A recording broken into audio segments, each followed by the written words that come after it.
My name is Scott, and I'd like to start today by acknowledging the Camaragal people for the first carers of this land. Now, for tens of thousands of years, First Nations people have understood that relationship between the land and its wildlife. We here at Taronga, we feel very proud trying to learn from First Nations people today, because it doesn't really matter where you're from or where you happen to live.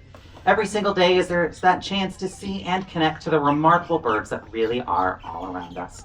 And all you have to do is look up. Wow.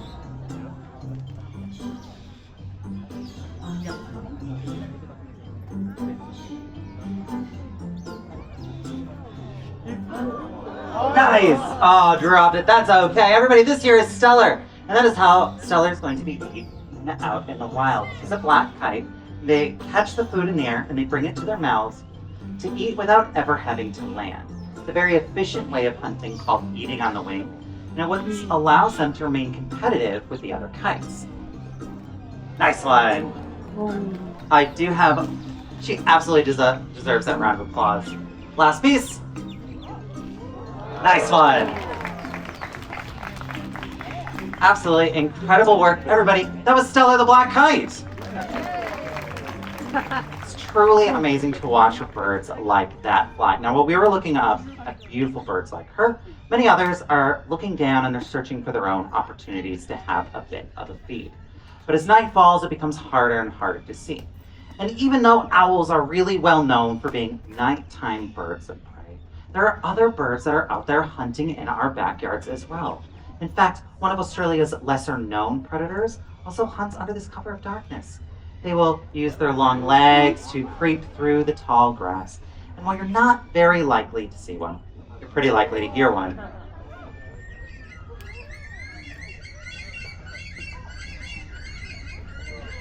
That's a pretty cool call, right? Everybody, this here is Uma, and Uma is what's called a bush stone curlew. And as a curlew, she's perfectly capable of flight, but instead is a ground-dwelling, ground-nesting bird. She prefers to build her home in open plains and woodlands, and depending where you are in Australia, sometimes close to people. Now, if you're ever lucky enough to catch sight of one of these birds, they're likely standing still or even lying flat to the ground, and they're using these cryptic feathers of theirs to help themselves camouflage in plain sight. It's a really great way to avoid predation, especially from a lot of natives who hunt using their eyesight. So things like wedge-tailed eagles or owls. But for a lot of introduced predators, things that hunt using their sense of smell, things like foxes or even our cats and dogs, standing still isn't a great way to avoid being eaten. In fact, it's actually caused their numbers to drop dramatically. Curlews, just like her, used to be widespread and common across Australia, even right here in Sydney. But nowadays, they're actually considered to be threatened in most states. So one of the things we can all do to help species like this and many other natives from simply disappearing, it can be as easy as just making sure we're bringing our dogs and cats inside at night. This could be the turning point needed to help out them and many others in their fight for survival. Now, both curlews and the black kites are both Australian natives. But there actually is an exotic species you don't have to travel very far to see, because this bird's done that work for us. They've jumped on boats alongside people. They'll also have our own everyday connection with birds.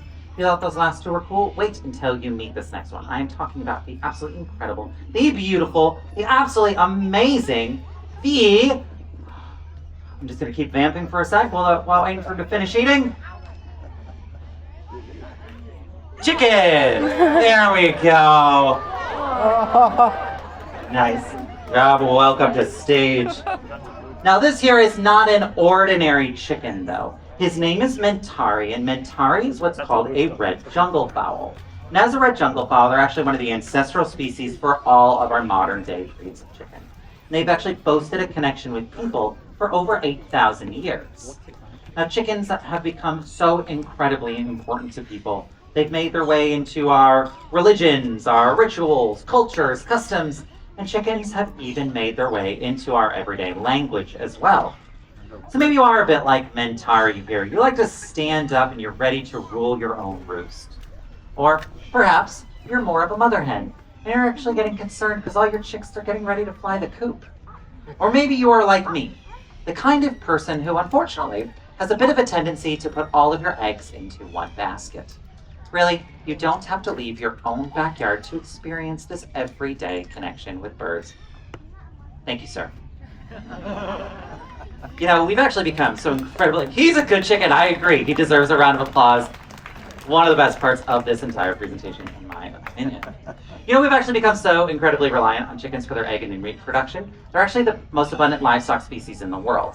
They outnumber people by about 6 to 1, which does give us an estimated global population of about 55 billion chickens, which is an absolutely staggering number of birds when you take that time to think about it.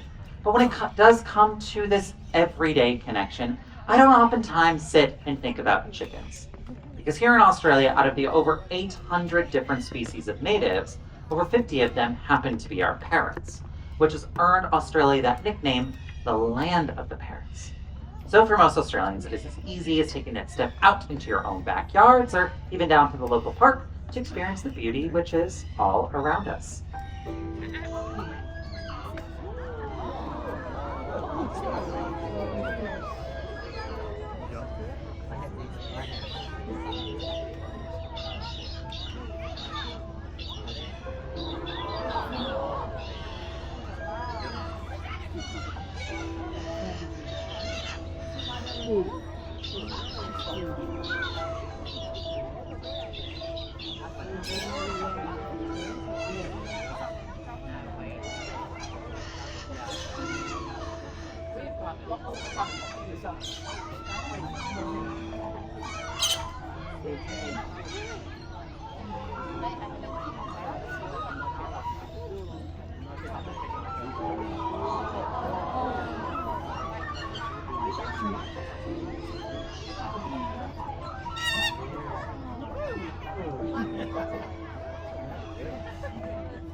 You know, as we've been expanding our towns and our cities, we've been making a lot of changes to the natural landscape. And unfortunately, not all bird species have been able to quickly keep up with all of this human impact.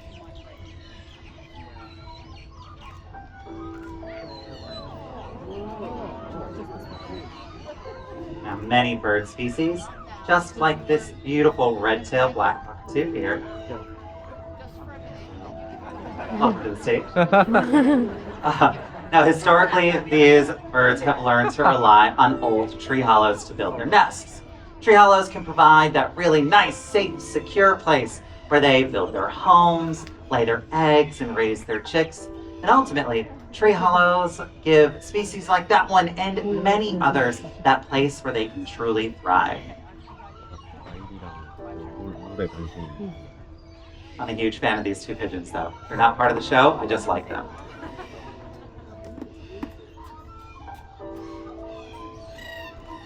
Now this bird here, his name is Giri, which does mean red, or his full name, which is Giri Giri, which means very red. It's an incredibly fitting name for a red-tailed black cockatoo.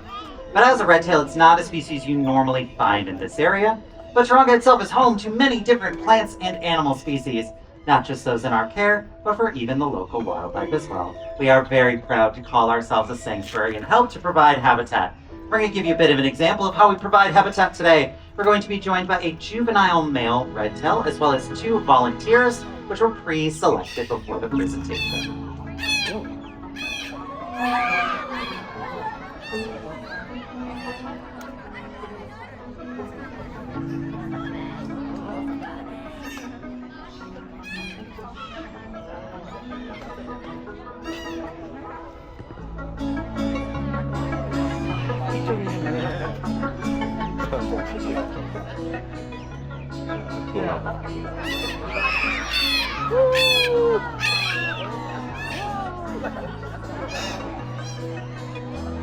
Now I know Waddle here does look a little bit different than Giri, and that is because he's still a juvenile, so still has his female coloring.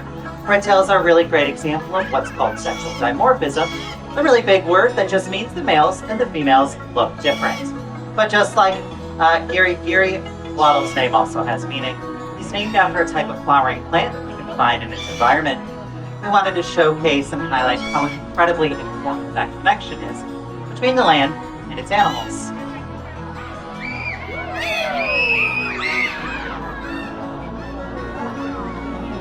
Hey guys, I know it is very, very exciting when the bird is flying overhead, but if you could do me a huge favor, just keep your hands in your laps as Waddle's flying ahead. Just want to make sure we're not creating any speed bumps for him as he's flying. Now, anybody sitting close to this bird right now can see that they are incredibly messy ears, which is a reputation cockatoos have rightfully earned. But what they're really doing is they're spreading seeds around the landscape. It allows trees and all other kinds of plants to grow, and it allows those habitats to flourish.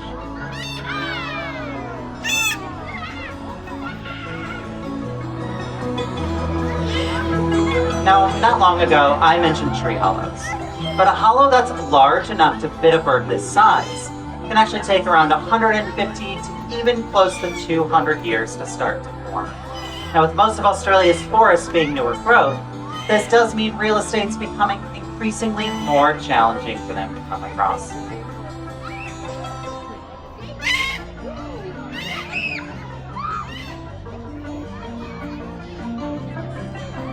So if you are interested in helping provide habitat, but you don't happen to have a 150 to even 200-year-old tree in your backyard with a beautiful hollow, fear not. There are some other options.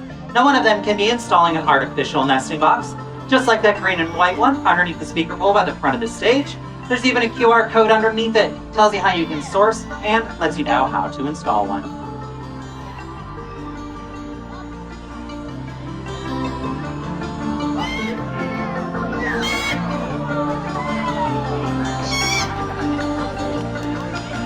How about a huge thank you to our 2 volunteers and Chris for coming to help me fly these birds.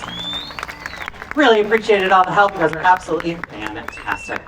Now, going home to install that artificial nesting box I mentioned, like that one right there, that is a fantastic take-home action. But if you would like to help us out here and now, you can as well. After the presentation, if you're able, head on over to this donation box. Now, we installed this in 2007. And since then, this single box has raised over $800,000, with every single cent of that going directly to Taronga's many conservation efforts all around the world. Now, one of the species we have been focusing on is this native bird pictured on the front, the Regent honeyeater. They used to number in the tens of thousands.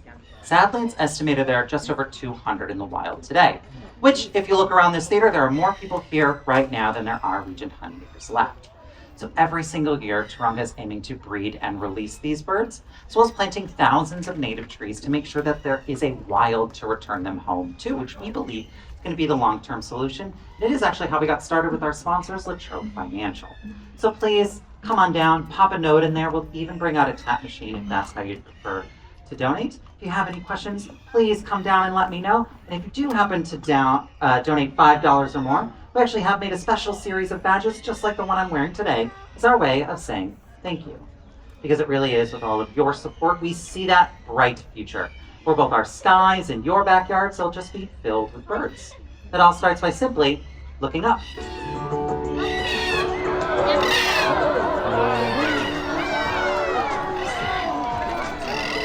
Thank you all so much for coming out this morning. We really appreciate it. Please enjoy the rest of your day, and we'll see you next time. Bye for now.